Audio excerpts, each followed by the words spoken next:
Welcome to INSZN's College Football Show for Week 14. Just want to start off by saying Happy Thanksgiving from all of us at INSZN. I am Braxton Wilkes, joined as always with Christian Berry, co-founders of INSZN. Christian, where are you coming from? But obviously we're all traveling for the holidays, but where are you at? Yeah, so I'm in Vegas right now. Came down for the Players Tournament. We talked about that we're going to be releasing our college basketball version of the platform very soon. So wanted to come see some games in person. I mean, a lot of great games this week. I mean, if you look at Michigan, I mean, they're really kind of surprised everyone winning their games by, 30 points, 20 points, 30 points against some top 25 teams. So super excited for the basketball platform to come out soon. And so I'm just down here for the players. Yeah, I'm excited to see what once in-season AI is fully trained on the basketball platform, and you'll be able to look at all the advanced analytics and all of that. But I'm also excited to see what in-season AI is going to be telling us because and what the analytics are telling us because I think Michigan surprised everyone. I'm almost obviously the games were very interesting. I'm almost more interested in hearing how they're going to split up the $1 million prize. Yeah. Is it going to all five starters or top 7, 8 guys, or are they splitting it evenly? Because you could kind of tell watching the games which team was going to split it evenly. Because man, like the guys on the end of the bench when things were going well, they were screaming, they were pumped, and they were like, "Yeah, I got $100,000 on the line here. Let's go." Yeah, there was a tweet I saw that was saying one guy on some team who will not be named that probably won't play in the NBA was seen buying a Rolex this weekend. So I think they're going to be taken care of. Yeah, I bet. So let's get into it. College Football Show, Week 13. Just give us a quick recap of in-season AI, how it did last week, conviction, accuracy rating, all of that. Yeah, absolutely. So we sent out some of our highest conviction picks. Those went 3 of 5 last week. So far over the past 2 weeks, we're 8 of 10, which is pretty good clip rate on that. But last week was actually overall across all 60-ish Division I FBS games. We were around 78 to 82% accurate in terms of picking the correct line. The reason we have a little bit of that band is some of the spread movements happened right before the game's picked.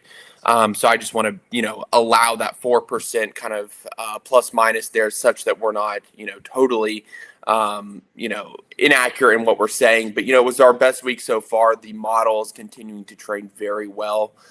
Getting a very high accuracy rating. In our highest conviction lock picks, that's over 80% accuracy. We were 95%. And then in kind of that second and third band, which is the high and medium conviction, we were 89% and 85% respectively. So, I mean, it's training super well. It's getting better every week. And so super excited about week 14. And would you say that is typical or what we kind of expected? Just for all the viewers at home, kind of what we expected to see from in-season AI. Basically, the more stats that we get, the more we can look at the advanced analytics, the better the AI will get in terms of predicting outcomes. Yeah, absolutely. So, I mean, I think there's like an upper end threshold to any of these machine learning models where, high level upsets, we might not predict those as well, but we might have a little bit of like uncertainty in the game itself. But the fact that it's still continuing to improve through week 14 is kind of just a testament to the model itself, kind of cementing it as one of the best independent college football game outcome predictor platforms that's available right now. So super excited about that. Yeah, I've done a lot of research on it.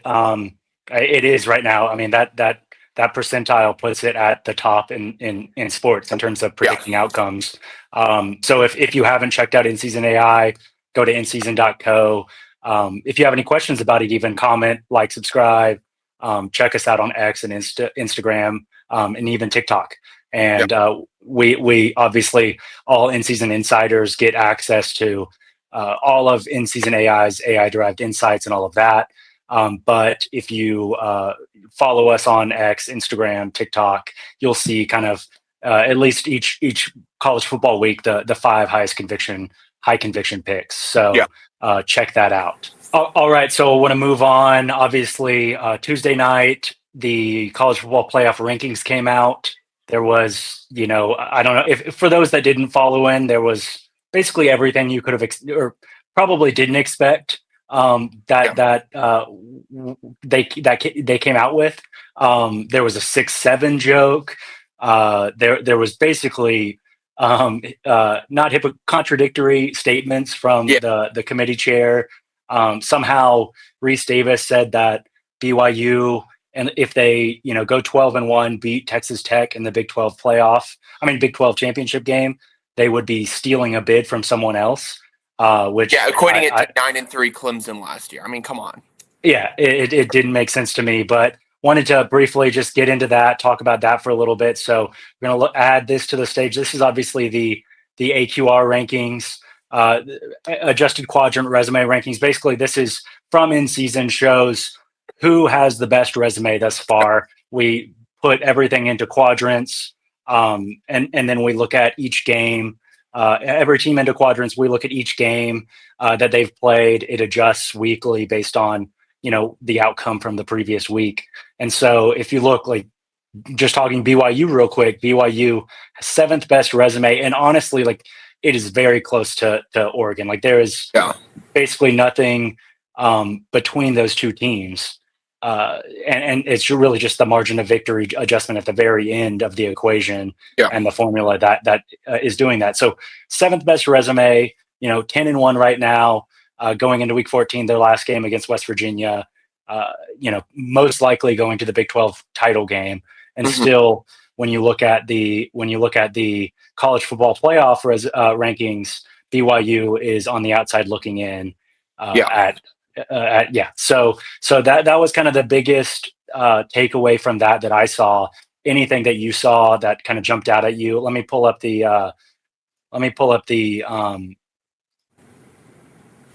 there we go. Let me pull up the college football playoff rankings. It's kind of cut off at the bottom there. Sorry about that. But anything else that kind of stood out to you? Not particularly. I mean, I think we kind of touched on it last week. Notre Dame at 9, they're cemented in, regardless of really what happened. I mean, they're cemented in. So now you're having to look at, who's going to be that next. Are they going to give the SEC another bid? Are they going to give the Big 12 2 bids? Having BYU 11th really puts that in kind of question and saying, hey, BYU needs to win the Big 12 in order to get in, which I think is absurd because their losses to number 5, Texas Tech. Oregon's kind of in a similar boat there as BYU. I mean, their losses to Indiana, but they're 6. And so they're taking a lot of, conference wins are much stronger in the Big 10 than in the Big 12, which, might be the case to some degree, but you have to reward 1-loss teams ahead of 2-loss teams like Alabama. You can't have this kind of division between no loss, 1 loss, and 2 loss, and then throw BYU in at the end. So that's kind of what I'm looking at there. But, across the board, everything else kind of makes sense. It's going to be interesting to see what group of 5 team they actually slot in there. I know that we have Tulane there. They have Tulane at the bottom down there. I think we still have North Texas up in our rankings. But, the uncertainty around North Texas' team right now. I mean, that's what I've started to hate with this whole transfer portal, NIL, et cetera. Especially with like a coach leaving and then, Mestamaker might not even play the last 2 games. I don't know how much validity there is to those statements. But it kind of tarnishes a pretty incredible season that North Texas has had. So I'm going to be interested to see how this last week or 2 go. Especially looking at the Big 12 championship is probably one of the deciding factors as to whether the Big 12 is 1 or 2 bids. Yeah, I agree. Or 3. I mean, honestly, if going back just to the AQR rankings, Utah number 10 right now, resume. Really, the only 2 blemishes on their successful season so far are their games against BYU and Tech, and they're at 13 right now in the CFP rankings. This will be their last week to play. They most likely, I think there's still some up in the air in terms of Big 12 title game and who goes, but most likely it's going to be BYU against Texas Tech, and so Utah, is on the outside looking in as well. I am surprised at the treatment of the Big 12. SMU is 24 in the AQR. They're 21 in the college football playoff rankings, but they played 2 non-conference Big 12 games and lost to both of them. So both Big 12 opponents, TCU and Baylor. So, if you're looking at that, an SMU team that has 1 loss in the ACC, and they played twice, two Big 12 opponents. You're looking at that kind of shows that the Big 12 really is the third best conference this year. And to have them as a one bid league is surprising to me. And I'm honestly really surprised that we haven't heard more from your Mark, the Big 12 commissioner, and really college football fans in general up in arms about, how is BYU won last year? SMU gets in as the last at-large bid, same record as BYU, and BYU beat SMU. But SMU, BYU is, I think, 18, not even in the discussion of the college football playoff ranking or college football playoff. But then this year, same story. Last year, basically, they told them win more games. This year, they win every game except one against Tech, and they're still on the outside looking in. I don't know what to tell you if you're a BYU fan. What you can do, because if you have to go undefeated in the Big 12 to get an at-large bid. That's insane. So anyway, this has been INSZN's College Football Show. Obviously, y'all are going to keep tuning in, watching, but BYU fans, Tech fans, Notre Dame fans, college football fans, please follow, like, subscribe, comment. Let us know what you want to see, what you want to hear from us. Check out INSZN AI and anything else that we put out on X, Instagram, TikTok, and then obviously go to inseason.co. All right, now I want to go over to games, talk about Week 14 games. Obviously, Thursday night has a great game, Navy versus Memphis. And then Friday kind of kicks off a big-time rivalry week. Again, it's hard to say sometimes, but rivalry games against, we have the Egg Bowl, we have Texas A&M. We have a bunch of games kicking off Friday. First one I want to get into is the Egg Bowl. Ole Miss, Mississippi State. The spread right now is 7 points in favor of Ole Miss, so -7 Ole Miss. And then the over-under is 62.5. That's moved a little bit, but obviously there's kind of that additional layer with, what is Lane Kiffin going to do at the end of the year? And that's kind of adding some intrigue to this game. So want to turn it over to Christian, kind of talk about the Egg Bowl, talk about what we're seeing and what INSZN AI is telling us. Yeah, absolutely. So let's get into it. Yeah, so we talked about right now, Ole Miss favored by about 7 points. INSZN AI has Ole Miss winning about 75% of the time, with a medium conviction rating on that. And when we talk about medium conviction rating, just kind of pulling this up, it's historically accurate around 80% of the time. So we're pretty highly confident in the outcome of this game, especially with, the spread being 7, with Ole Miss having a 75% chance of winning. Typically equates to a little bit of a wider spread. So this is definitely a game we like. Just kind of breaking this down, this is, a very good Ole Miss team, very strong offensively and defensively, going against kind of a lackluster Mississippi State team that's had some close losses, but ultimately 5-6 on the year. Just quickly going through the offenses and defenses, Ole Miss is 9th in SP plus offense, 20th in defense, whereas Mississippi State's 36 in offense, 79 in defense. Not really huge notables that I want to pull out of here. We know that Ole Miss can score the ball. Their defense is extremely effective. Putting on a little couple of stats here, one of the things I'm looking at is Ole Miss passes the ball about 305 yards per game, while Mississippi State only allows about 202. So there could be a little bit of, stringency there in terms of what Mississippi State's able to hold Ole Miss to. But, otherwise, Trinidad Chambliss has been pretty excellent this year. Blake Shapen has performed well. The way I look at Blake Shapen, he's performed well in not as tough opponents, but has not performed well against tough opponents. And so that's kind of the question mark that we're seeing from him this year, is we don't really know what he's capable of doing consistently against good opponents. And when I say good opponents, good defenses, especially in the SEC. But happy to break into if you want to jump in anything more specifically real quick before we move on. Yeah. Kind of, I just want to pick up off that point about Blake Shapen. You're exactly right. You kind of see his stats against Arkansas and teams like that really don't have a very effective defense, and he puts up big numbers and really thrives in that Libby offense. But then you kind of, on the flip side, you look at what he does against Georgia. And good defenses are able to kind of get in his face, put pressure on him, and he is not able to kind of, at least has not shown this year that he's able to rise to that challenge of facing that good defense. And all of this, I think, is going to be kind of in context of that's a non-rivalry game. This kind of is the Egg Bowl.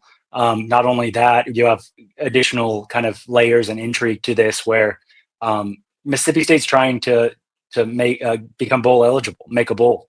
You beat Ole Miss. Not only do you potentially ruin their season, potentially kick them out of the college football playoff, but you also become bowl eligible. And then on Ole Miss's side, you're going into a tough environment. You got cowbells. You got cowbells and cowbells and cowbells and a bunch of cowbells. And you also are kind of in the back of your mind wondering, is Coach Kiffin going to be here next year? Where's Lane going? Yeah. And does he want me to follow him? So, I'm sure he Lane Kiffin's been around the block. He's done this a time or two with Tennessee, going to USC and all of that. So I'm sure he's that locker room has more of an understanding of what's going on than you and I do on the outside looking in. But there's a bunch of layers to this, and this is why Feast Week is the best week of the year. Because we get these games that I think any other weekend, if these two teams didn't have logos and they were just playing against each other, Ole Miss would probably run through them. But and I don't think the spread would necessarily be 7 points either. I think so that either. Vegas knows the context of this game, the implications of this game. Mississippi State trying to get bowl eligible and potentially ruin Ole Miss's season, and Ole Miss is trying to continue their great season they've had thus far and get a win. I kind of agree with you there. I don't think there's really necessarily anything much additional to headline here. I think Trinidad Chambliss has been pretty consistent all season. I was just pulling up his stats. One of the most highly accurate quarterbacks in the country this year, and does that against good teams as well, good defenses as well. So I would be surprised if he doesn't have kind of the consistently good games he's had thus far. Because if you look at Mississippi State's defense, which I'll just pull up real quick, one of their struggles is that pass rush defense, which allows Trinidad Chambliss to kind of sit in the pocket a little bit longer. But Ole Miss can really rely on their run game as well with Mississippi State's 16th percentile run defense. So I think they got a lot of options. I think this should be kind of a chalk win for Ole Miss. Yeah, that would be my guess. But again, there's that all those added layers to this game that makes it a game worth watching. Yeah. And at the end of the day, I also think that this is not going to be a game where defense really thrives on either side. I mean, I think Ole Miss has a much better defense than Mississippi State. I think this is going to be really the big question is, can Mississippi State score enough points to keep up with Ole Miss? Because I think this is going to be a game that, what is it, over 62.5? I think, this is going to go well over that. So, So if you are a college football fan, an Ole Miss fan, a Mississippi State Bulldog fan, anyone that is watching these, please comment, like, subscribe, check us out on X, Instagram, TikTok, and then as always, go to INSZN.co to find all of this information yourself. Next, I want to move over to another rivalry game, Georgia against Georgia Tech. Georgia Tech kind of coming off, they've slipped as of late, but we talked about it last week. My favorite game of last year was this game. Yeah. Haynes King putting it all on the line. We thought we were going to see him get. I thought he was going to die on the field, to be honest. Yeah. He was getting hit so hard and getting 4 to 5, 6 yards after contact on every, QB run up the middle he was doing. It was such a good game last year. I don't know if we're going to get the same good game as we did last year. Georgia Tech technically is probably a better team than they were last year at this point. But this Georgia team is, they're pretty good this year. So that's kind of what I'm looking at. And I'm happy to kind of jump into the game breakdown. Yeah, let's talk that. The spread on this, I didn't say it. It's 14 points right now. Oh, yeah. And the over-under 59.5. So, I kind of agree with you. I'm interested to see what INSZN AI has to say about this. Yeah. But I'm really hoping for another game like that, like last year, because it was, 2, 3, 4 overtime game. It was, you had everything. You had targeting calls, you had missed targeting calls. Again, Haynes King, a gladiator on the field. We thought we were gonna have an emperor giving us like a thumb up, thumb down thing. It was a great game, and so I'm excited about this. Yeah. Georgia. The one thing I could say about Georgia Tech last week, they obviously fought back. They played really well after going down 21 points or 28 points, and made last week a game. And it's really easy to look past someone when you're playing Georgia Tech. I mean, when you're playing Georgia the next week. Yeah. So those are the kind of things. And again, it's a rivalry game. It's, I think, technically a home game for Georgia Tech, even though they're playing at the Falcons' home stadium in Atlanta. I'm sure there will be a lot of Bulldog fans there. Yeah. But let's see. Tell me what INSZN AI is telling us. Yeah, so this is one of our high conviction picks. And when I say high conviction, I'll just bring this up. It's historically accurate around 87% of the time, so they're very reliable. These are kind of where we tell, where it's our sweet spot in terms of betting on these games. We have Georgia at an 84% chance of winning this game, so pretty confident that, that aligns with the spread more or less. If you actually equated the percentage win to the spread, it'd probably be more like 17.5. But 14, giving that kind of bump for, a rivalry game and maybe even coming off of last year. No one really knows what to do here. But this is, one of our high conviction picks. Just real quickly jumping into kind of our scouting report for it as well. Look, this is a great Georgia offense and defense, ranking 13th and 8th in SP Plus respectively, against kind of a mediocre Georgia Tech defense at 70 in SP Plus rankings. But their offense is solid at 20, so I think this could be another high-scoring affair from Georgia's end. Now the question is, can Georgia Tech break down Georgia's defense? I don't know. I think there's kind of some stuff left to be said there. I'll just quickly look at Georgia defense versus Georgia Tech offense from a metrics perspective. And one of the things that stands out to me the most here is that Georgia Tech gets a ton of rushing yards on the ground and around almost 3 touchdowns per game, where Georgia really, has been able to squelch that against their opponents this year, only allowing 92 rushing yards per game and around 1 touchdown per game. So I think if you look at that as kind of one of the things that, hey, Georgia Tech's relied a lot on their running game to get a lot of their points, and taking that away, I think that even makes this, outcome of this game even a little bit more evident from a metric perspective. But again, you throw in the rivalry aspect and, things go up in the air a little bit there. The 9-2 Georgia Tech team, I don't think we can count them out, but, they faltered as of late. Yeah, and I think kind of going off some of those points, Georgia really has hit their stride as of late. I think early on, they did not look like, the Georgia we've come to know and respect and expect. But as of late, especially the last few weeks, they have kind of hit their stride. They have all the momentum that they could want going into this game. And Georgia Tech, like we talked about, does not have that momentum. They've kind of lost that, playing close games against Boston College, a 1-point win, losing last week. So, and really they kind of, we talked earlier about the college football playoff rankings, but they're really on the outside looking in now because of that second loss last week. So against the Pitt team, they really shouldn't have lost to. And I kind of agree with what you said earlier. It's kind of like maybe they were looking 2 weekends ahead at this Georgia game and kind of missed, the forest of the trees a little bit and taking care of business when they needed to. I mean, the Pitt team's not a terrible team by any, consideration, but that was a game they should have won based on what they've done earlier through the season. And so I agree with you there. Yeah, I agree. I'm no matter what, I'm excited. I'm hoping we get to watch another Haynes King classic. So again, this is INSZN College Football Show for Georgia fans, Georgia Tech fans, college football fans. Comment, like, subscribe. Let us know what you think of the videos, what you think of INSZN AI. If you have any questions about how INSZN AI is learning and how it's doing and how it gets better each week, or about any of the advanced analytics that you see on these videos.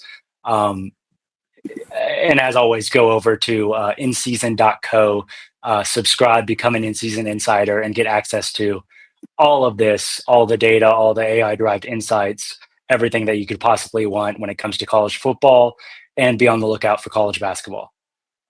All right, I want to move on. Another Friday night special, Texas A&M against Texas. The Aggies taking on the Longhorns in Austin, Texas. This spread actually has moved a lot. It opened up at minus 10.5 in favor of Texas. It's now all the way at plus 2.5. So, 2.5 points, 2.5 point favorites for Texas A&M. The over-under is 52.5. Want to turn it over to Christian, talk about this a little bit, and we'll give some of our insights, and then let us know what in-season AI is telling us about this. Yeah, absolutely. So what in-season AI is saying is we think Texas A&M has a 64% chance of winning this game, but our pick conviction is low. And when I say low, it doesn't mean bad. It just means it's around 75% accurate historically. So we don't love to, market these types of games, because what our model has learned over time is, these games kind of have more of that toss-up feel mentality regardless of the percentages. So, it's a low conviction game, but I think if you took away the team names here and had a true spread of like saying, hey, metric A's team and metric B's team, I think the spread would be significantly larger here. But again, it's Texas A&M going to Texas in Austin. Texas has, the chance to really cap off their season that's been a little bit up and down in terms of what they've expected to do from kind of all across the board. But, I'll break down quickly into looking at the metrics of these two teams and, what we think the outcome will look like. A&M has one of the best offenses in the country at SP +2. Pretty solid defense at 22. Texas is 39 in offensive ranking and 17 in defensive ranking. I think that this should be a game that Texas A&M comes in and wins, and I think this game should look similar to Georgia-Texas in the fact that what Georgia was able to do to Texas. But then again, it's rivalry week. Texas A&M, Texas. Arch has had a pretty solid stretch of games, even though they haven't equated to wins all of the time. But he's been pretty solid as of recent. The offensive line for Texas is a big consideration for what, Texas is able to do and allow Arch to do as well. But, Marcel Reed's been phenomenal this year. I'll just quickly jump into what his stats look like. But he's one of the most accurate quarterbacks in the country this year. We talked about that on our podcast, on other shows as well. But, he's just consistently one of the best quarterbacks in the country. Take out the South Carolina first half, and he really, he's played more like second half Marcel Reed from that game for most of the season. That kind of first half is almost the only anomaly we've seen. Yeah, I fully agree with that. A little bit more consistent than Arch. He's had his own, volatility issues as well. But, I don't really – is there anything you want to look at particularly on this game? I think that probably everyone that's talking about this kind of has a similar mantra that we are, that, Texas A&M should win this game pretty comfortably, but it's Texas. Yeah, and that's what in-season AI is telling us. I think you kind of hit the nail on the head when you talked about what we're probably expecting if it wasn't, you take the logos away, take the team names away, put them in, black and white jerseys, take away their team colors, all of that. You're probably looking at more of the Georgia versus Texas game. Yeah, and that's what I'm assuming the Texas A&M defense is going to do. The Aggies defense is going to do. Sure. They're going to do exactly the same thing that Georgia did. Take away the passing lanes from Arch. Yeah. Get pressure on Arch. And really, like, what I'm looking to see is what we didn't see in Georgia when Texas took on Georgia from Arch. And that's, he needs to, when they take away those passing lanes, those running lanes open up. So, I want to see him start using those running lanes. And kind of, we just talked about Haynes King and the Georgia Tech game last year.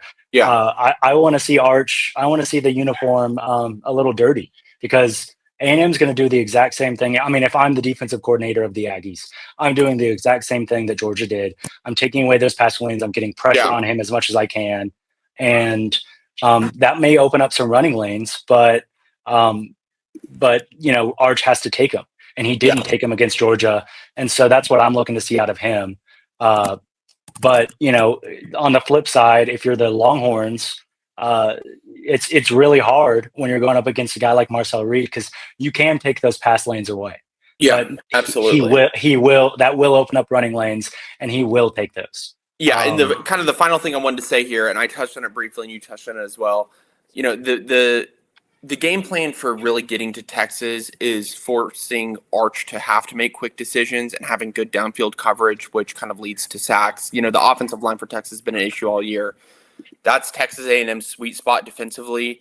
They're top 13 percentile in coverage defense, and then top 9 percentile in pass rush defense. I think that's going to be an issue, and I think that's something that when watching the game, just note in your mind, like, Texas A&M, this is their sweet spot. Are they able to effectively do that as they've done all year? And if so, I think that you're going to see probably a similar Georgia-Texas outcome. Yeah, I agree. So, as always, this is the INSZN's College Football Show for Week 14. Texas fans, Texas A&M fans, college football fans, follow, like, subscribe, comment. Let us know what you want to see. Let us know your thoughts on these videos, and any questions you may have about the advanced analytics that INSZN provides, or the kind of AI-derived insights from INSZN AI. You can check out other stuff on X, Instagram, and TikTok. And then, as always, go to INSZN.co and become an INSZN insider today to become to get access to all of that info. All right, I want to move over to last game for Friday, Arizona State against Arizona. The spread right now, one of the closest spreads in terms of these rivalry games, is +1.5. So basically, Arizona State's favored by 1.5 points right now. The over/under is 47.5. When I give it over to Christian, we'll talk briefly about what the advanced analytics are going to say, and also give you what INSZN AI is predicting out of this for this outcome. Yeah, absolutely. So, as you said, the spread is 1.5, but we have Arizona winning about 68% of the time. But again, the pick conviction's low, and when we say low, I talk about this every time. It doesn't mean it's bad. It just means the historical accuracy is around 75%. So it's not something we'd say, hey, bet the house on this, but we're still right about 75% of the time based on our models. And we have Arizona at 68%, which typically equates to a much wider spread, something kind of in the range of 10.5 to 11.5 points. Again, rivalries, they're entering more toss-up range, especially when you're looking at two teams that have had, good games and bad games this year. So super excited about that. But just quickly, I can jump into the scouting report that we're looking at for this game. Arizona State's had solid offense and defense this year, ranking at 26 and 33 respectively. Whereas Arizona State's had kind of an up and down offensive showing. Sam Leavitt, he got injured. He wasn't playing some of the games, and, they've kind of faltered where they didn't need to. But their defense is pretty solid at 35. So I think, this is going to be kind of one of those games that, the spread is 1.5. Arizona should win this game statistically. But then again, it's at Arizona State, rivalry week game. Anything you want to look at in particular here that I can jump into?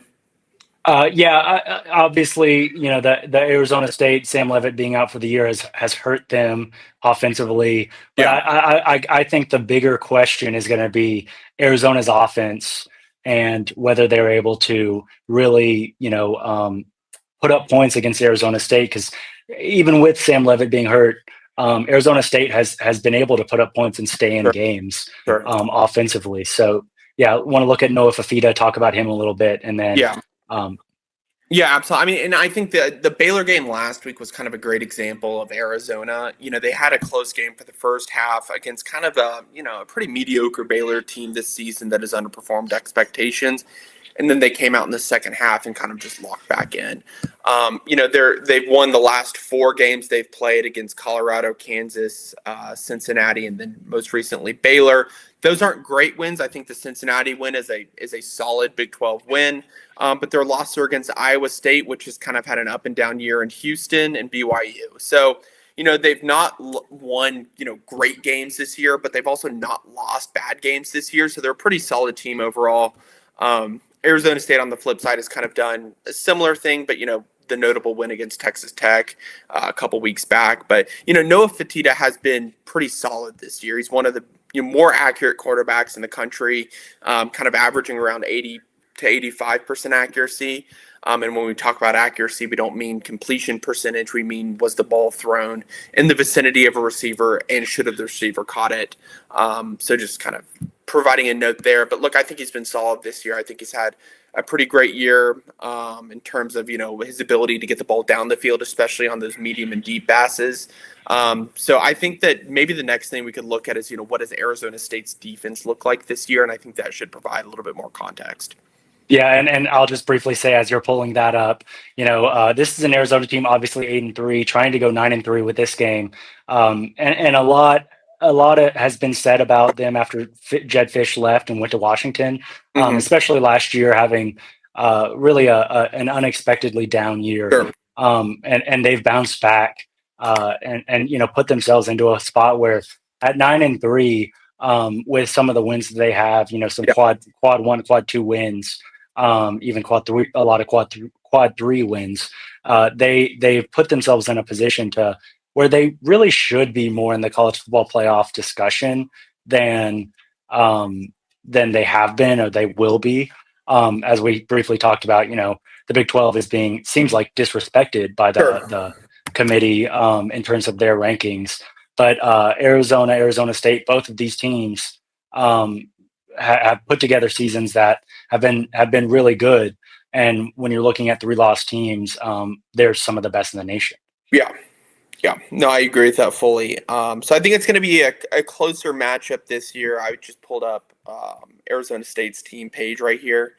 But, I think that Arizona probably takes this. I don't see any reason as to why Arizona State, would be able to kind of come back, especially with their injuries. Not only at the quarterback position, but at the wide receiver position, which has been so lacking all year, which has just made it difficult for them to actually, create consistent drives and having to rely on the run game a little bit more. So I don't really have anything else to say here. I think Arizona takes it, but should be a fun matchup. Yeah, I'm excited to watch it. I like Feast Week is the best in college football because this is when you really get rivalry games. You get games on every day. You get to watch football every day. You got great food. So happy Thanksgiving from all of us at INSZN. Arizona fans, Arizona State fans, college football fans, comment, like, subscribe. Check us out on X, Instagram, TikTok. And as always, become an INSZN insider to get access to all of the advanced analytics and INSZN AI and the AI-derived insights it provides into everything from a statistical analytical perspective, but also game outcomes and all of that by going to inseason.co. Yeah. All right. Now I want to move on to Saturday for the biggest game that Fox is going to be there for Big Noon Kickoff. But the biggest game, most people know it as the game, Ohio State against Michigan. Obviously, Ohio State's ranked 1 in the college football playoff rankings. They're number 2 in the AQR rankings from INSZN based on just their resume. Michigan, obviously, still fighting for a spot or at least to be in the discussion for the college football playoff. The over-under on this game is 43.5. And right now, Ohio State is 9.5-point underdogs. But want to briefly or quickly send it over to Christian, talk about what the analytics are saying, and then what INSZN AI is telling us about the game. Yeah, so this is one of the more surprising matchups in terms of predictions that I've seen this week. It has Ohio State at an 84% chance of winning this game, and it's one of our higher conviction picks. And when I say higher conviction picks, that has a historical accuracy of around 87%. So typically you see this on more mismatched opponents, spreads that are 13 to 14 to 15 points. But it's seeing it here with Michigan are 9.5 point underdogs at Michigan. And so I think this is kind of one of those surprising games, and I'm not sure how I feel about our model saying this, but I trust it. But yeah, we're looking at an Ohio State team that is just absolutely on a roll, the top defense in the country, the 6th best offense in the country, going up against the 10th best defense in the country, but kind of a little bit more of a lackluster offense led by Bryce Underwood at 44. So this is kind of, one of those interesting matchups. And especially if you think about the context of this game over the past, I don't know how many years, where Ohio State can just not pull this win off, especially last year being one of the more notable losses that Ohio State's had in recent memory. This scares me a little bit, but I still think this Ohio State team is operating at a completely different level than they have, in prior seasons. I mean, they're just absolutely rolling through all of their opponents, and they're led by a very solid Heisman potential quarterback in Julian Sayin. So what do you want to break down into this game? It's kind of hard to break down these huge rivalries that end up, kind of throwing the, kitchen sink at it, and none of the prediction markets are correct. But what do you want to look here? Yeah, I mean, briefly, I just want to talk about, obviously, you brought up last year. I think we're going on 4, maybe it's 5 already, years in a row where Michigan has pulled it out. Yep. Last year, obviously, Michigan was having a down year, not having the kind of the year that we've come to expect out of them over the past decade. Sure. And they were able to kind of pull out a win against an Ohio State team that obviously was, just a better team. Mm-hmm. What I'm really interested in is whether or not Ryan Day and the Ohio State offense tries to play Michigan's game. Last year it seemed like Michigan, was relying on the run, relying on kind of controlling the clock, controlling time of possession, and their stellar defense even last year. And then Ohio State seemed to play right into their hands. And they try to beat them at their own game almost. Yeah. And try to, abandon the pass and try to just run it down their throats. And Michigan was able to pull it out.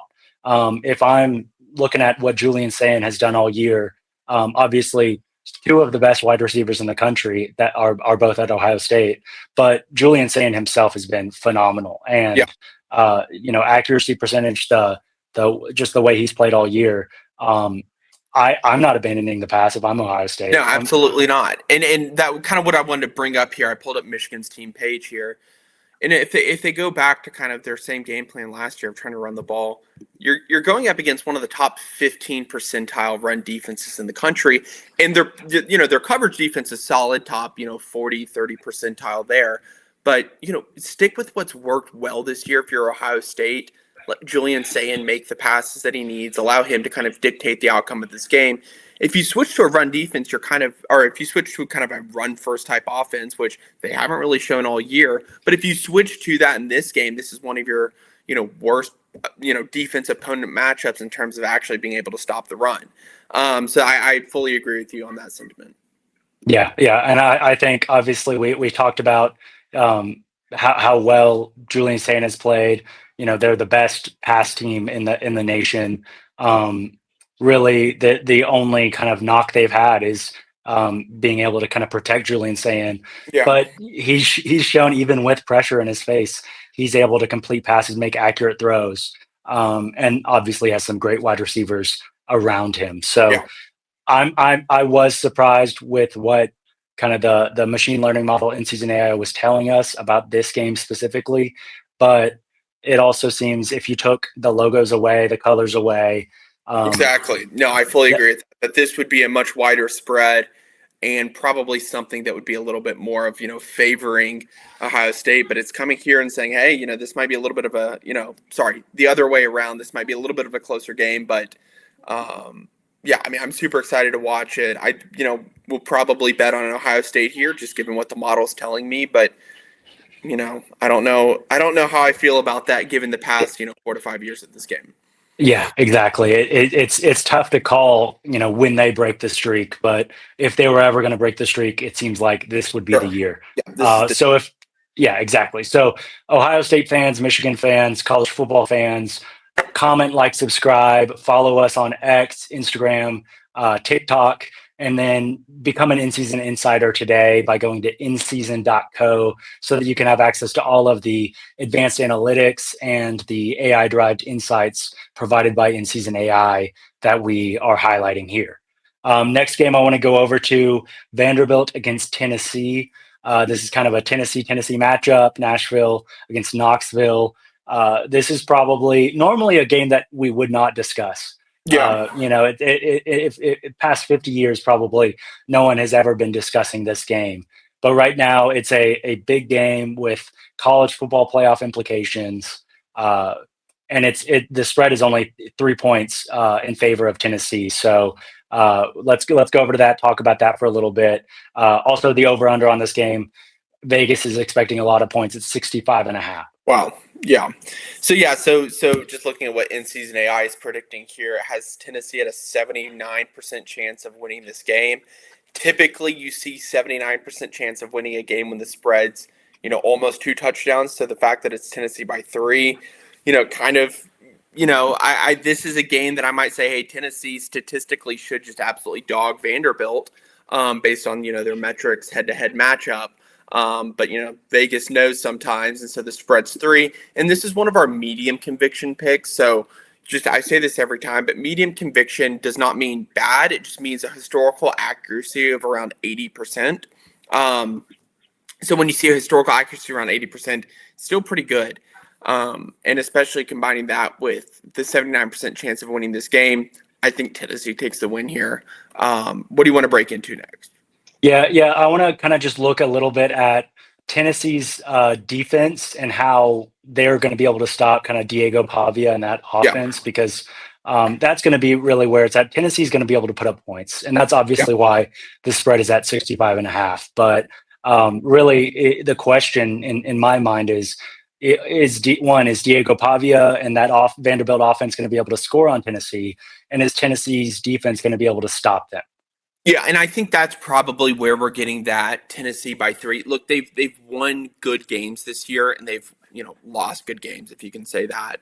But they're scoring a lot of points, and their losses against Georgia and Oklahoma, being 3 points and 6 points. I think but looking at the final scores of those games, scoring 80 and 60, etc. They're able to put up a lot of points, but their defense has been kind of the issue behind closing out those big wins. And if we look at kind of their headline grades for defense, their coverage defense is top 25 percentile, but their pass rush defense and run defense are around 50 percentile in the country this year. So Diego Pavia, should be able to, have his way to some degree against Tennessee. I'd be surprised if they totally thwart what he's been able to do against teams this year. So I think that's probably the question mark behind, does Tennessee take this easily? Because we know that they're going to put up a lot of points. Their offense really clicks well and has clicked well this year in terms of, being able to put up points. But the question mark is, what is their defense able to stop? Exactly.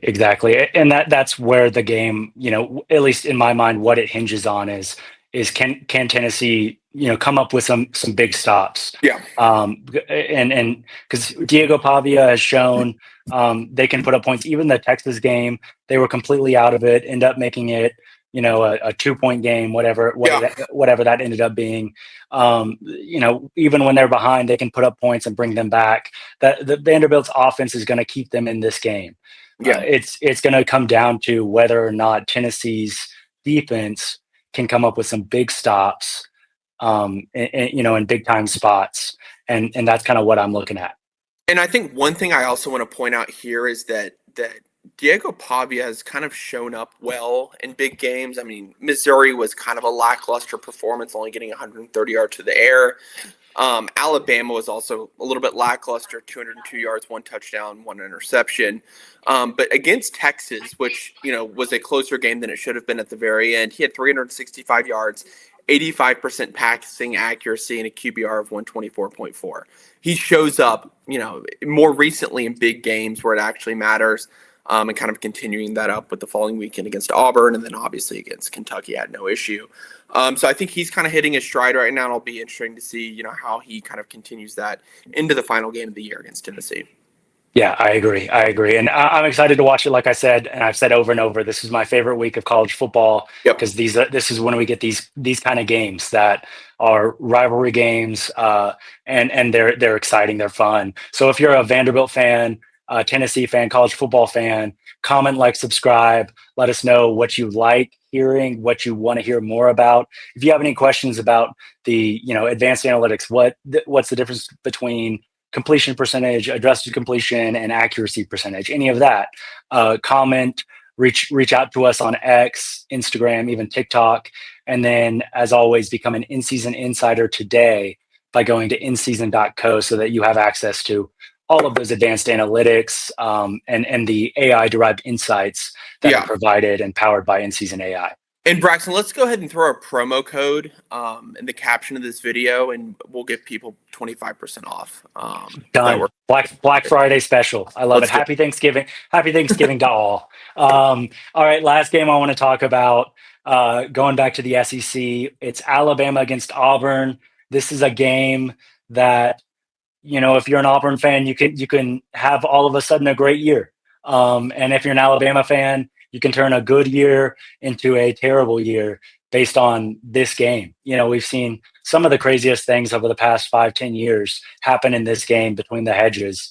The spread right now, Vegas only has it at 5.5 in favor of Alabama, and then the over/under is 46.5. So let's talk about this. The Tide against the Tigers. This Alabama, one of the greatest rivalries in sports. Let's talk about it. Yeah, so this is the most surprising in-season AI pick of the weekend, and I've really been trying to dig into the stats and the metrics to try to see, what is our machine learning model seeing in this game that everyone in the country and even Vegas is not, because we have Auburn at a 60% chance of winning this game.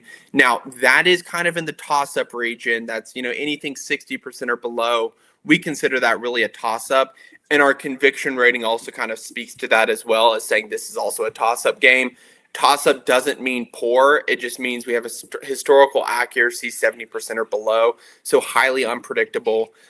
This is a very, very strange matchup for me, because you would assume that kind of Alabama would be, maybe 12 to 14-point favorites. Vegas is also seeing something that's saying, hey, Auburn might keep this close. Maybe it's history. Maybe it's, the legacy behind this game. But that's what we're seeing from the metrics perspective. And if you look more in depth at kind of what we're seeing from the defenses and offensive rankings, Alabama ranks 19 in SP plus offense, 6th in SP plus defense, very solid defensive team.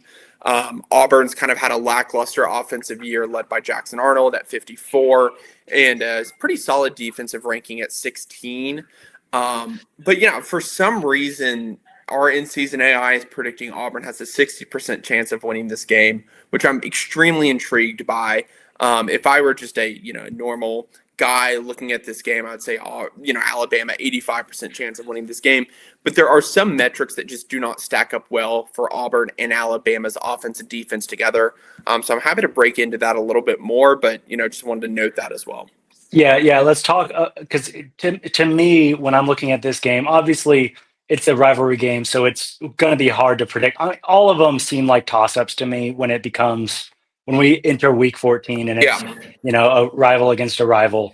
But to me, this game is going to hinge on whether Auburn's offense can actually put up the points, because Auburn's defense really has been pretty good all year. They've been able to keep them in a lot of games that the offense has either put them in bad spots, or not been able to move the ball, and the defense has been on the field for a long time, and they're still playing really well. So I think, to me, it's going to hinge not on whether Alabama can score in Auburn's defense or Auburn can stop Alabama's offense and Ty Simpson and all of that. It's really going to be, well, can Auburn even put up enough points to win this game? Sure. So that's kind of what I want to talk about. Yeah, and absolutely. And so what I wanted to do here just very briefly is talk about why I think our model is skewing this in this direction. And I think there's two notable things. Alabama has basically, lived and died by the pass. Led by Ty Simpson, they have a great passing game, great receivers. They're able to get him enough time in the pocket such that, he can make that second and third look. So I have no issue with Alabama being able to pass the ball. On the converse, their running game has struggled.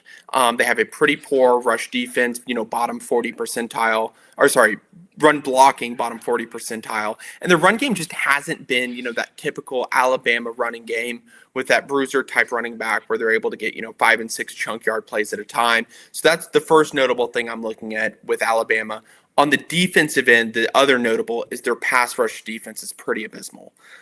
Which allows Jackson Arnold to get extra time in the pocket. If you look at all the Auburn games this year, when he's performed best is when he's been able to sit in the pocket a little bit longer, allow the receiving core to kind of figure it out a little bit more downfield or break open. or allow him to kind of scramble out of the pocket and get yards on the ground. He's pretty quick on the ground as well. So that's kind of one of the first notable things I'm looking at. And then if I go over to Auburn's side and look at their headline grades, obviously their coverage defense was the question mark coming into this season. It is it is one of their poorest areas, which will allow Alabama to score the ball at ease. And their receivers have also been kind of more lackluster on that as well. So if I'm looking at anything in terms of what is the model looking at that can kind of say, hey, this is a closer game than it should be, or we're even picking Auburn to win this game, it's the inability of Alabama to get to Jackson Arnold and, actually apply pressure, which will, add a little bit of statistical boost to Jackson Arnold's game, but also just kind of not having the ability to run the ball well. Whereas Auburn's defense is, that is kind of their forte this year in terms of what they've been able to stop. Yeah, and one thing I do want to note, I know Auburn fans were probably screaming at us right now for talking about Jackson Arnold, because Deuce Knight did start the game against Mercer last week. Yeah, that's true. But kind of that being said, that throws in even more question marks in terms of, is Deuce Knight going to start? And if he does, as a freshman, what can we expect from him in, against a good defense, in this type of environment and against your biggest rival? So, whether or not it's Deuce Knight, Jackson Arnold, anyone else, calling the plays for Auburn, that's kind of what they need to show. And that's probably exactly why the machine learning model is giving us kind of what it's saying. Yeah, I agree with that. But yeah, sorry on the Jackson Arnold Deuce Knight thing. Yeah, but look, I think Jackson Arnold actually matches up a little bit better against Alabama than Deuce Knight does, just statistically, given his ability to kind of scramble in the pocket well. But yeah, that's kind of the main point there is regardless of which quarterback, we know what Auburn or Alabama's defensive weaknesses are. And I think exposing that is the only chance for Auburn to win this game. And if their defense can just hold it together, I mean, I know I pulled this up. They have very poor coverage defense, and that's really where Alabama's had a lot of strength this year in terms of getting the ball down the field in those chunk plays. That's kind of the big question mark here, but I'm super interested to see the outcome of this game. And, obviously with the Iron Bowl context, historically, it's always been a much closer game than people remember. Yeah, and it'll be interesting to see, one, because it's the Iron Bowl and we're excited to watch all of these games, but what Alabama does offensively, if they stick by kind of what we've talked about in the past, what's got them here, what they do so well, or if they try to, run it down Auburn's throat and, kind of do what Ohio State did to Michigan last year, try to beat them at their own game. So you're exactly right. The weaknesses on Alabama's defense are the same no matter who is quarterbacking Auburn. So really Auburn's key to success is exploit those weaknesses. So anyway, happy Thanksgiving to everyone, Auburn, Alabama fans, college football fans. Comment, like, subscribe, let us know what you want to see more of in the future. Any questions you have about the advanced analytics, about INSZN AI and the machine learning model and all of that. And whether just wish us a happy Thanksgiving if you're in the comments. Again, I'm Braxton Wilkes. I joined as always with Christian Berry, co-founders of INSZN. And look for the promo code in the bottom too. We'll give you 25% off. That was the last thing. The last thing I was going to say is, we'll give you a promo code to have access to all of this, all of these advanced analytics, the machine learning model and INSZN AI and all of that. So you can check all of that out by going to inseason.co and be looking out for the promo code in the comments or in the description of the video. Awesome. And thank you. Thank you all, and happy Thanksgiving to everyone, and enjoy Feast Week.